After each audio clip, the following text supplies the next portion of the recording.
विभिन्न पहलुओं के अंदर ऐसा संतुलन, ऐसी इक्वलिटी पैदा करता है कि अधिकता, अपूर्णता एवं न्यूनता का कहीं चिंतन नहीं दिखाई देता।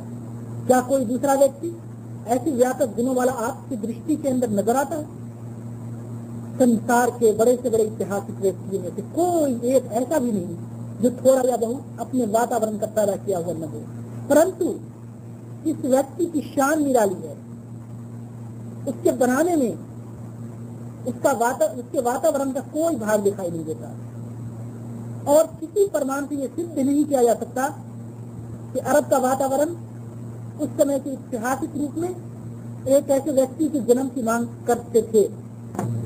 आइए अब इस तरह से विचार करते हैं कि 1400 वर्ष पहले के अंधकारमय संसार में, अरब जैसे घोर अंधकारमय देश के एक कोने के अंदर एक चरवाही और सौदागरी करने वाले अशिक्षित मरुस्थलवासी व्यक्ति के अंदर सहसा इतना ज्ञान, इतना प्रकाश, इतना बल, इतना चमत्कार, इतना परबल और पूर्ण शक्तियां उत्पन्न होने का कौन सा साधन था? आप कह सकते हैं कि ये सब उसके अपने मन और मस्तिष्क की उपस्थिति, लेकिन नहीं। ये एक हकीकत है कि यदि यह उसके मन और मस्तिष्क की पैदावार थी तो उसको अपने ईश्वर होने का दावा करना चाहिए था, और यदि वो ऐसा दावा करता तो वह संसार जिसने राम को ईश्वर बना डाला, जिसने कृष्ण को भगवान कहने में संकोच से काम नहीं लिया, जिसने दुनिया के बेशुमार अच्छे लोगों को अपना देवता बना लिया, जिसने बुद्ध को स्वयं पूजन बना लिया, पूज्य बना लिया, जिसने मसीह को स्वयं अपनी इच्छा से खुदा का बेटा बना लिया, जिसने आग, पानी और हवा तक को पूज डाला, वह ऐसे महान कीर्तिमान व्यक्ति को खुदा मान लेने से कभी इनकार न करता। परंतु देखिए वह स्वयं क्या कह रहा है। बस अपने चमत्कारों और कीर्तियों में से एक का क्रेडिट भी स्वयं नहीं लेता। वो कहता है, मैं एक मनुष्य हूँ, तुम ही जैसा मनुष्य, मेरे पास कुछ भी अपना नहीं, सब कुछ ईश्वर का दिया हुआ है और ईश्वर की ओर से है। यह कलाम जिसके सामने कोई कलाम पेश करने में समस्त मानव जाति असमर्थ है, मेरा कलाम नहीं है, मेरे मस्तिष्क की उपज और मेरे मस्तिष्क की पैदावार नहीं है।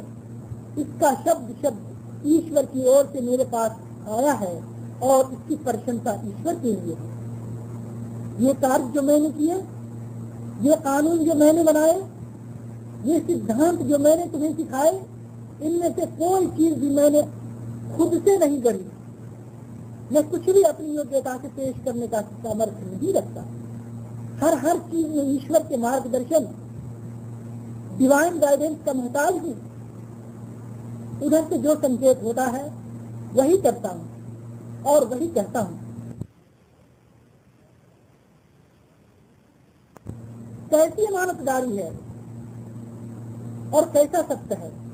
झूठा व्यक्ति तो बड़ा बनने के लिए दूसरों की ऐसी बातों को क्रेडिट भी अपने सर ले लेता है, उनके बारे में और उन चीजों के बारे में जिसको आसानी के साथ मालूम किया जा सकता है, उसको भी वो कह देता है कि ये मेरा है। लेकिन यह व्यक्ति उन कीर्तियों का संबंध भी अपने साथ नहीं जोड़ता जिनको यदि वो अपनी कीर्ति कहता तो कोई उसे झूठा नहीं समझ सकता, क्योंकि किसी के पास उनके वास्तविकता तक पहुंचने का साधन नहीं। सच्चाई का इससे ज्यादा स्पष्ट प्रमाण और क्या हो सकता है।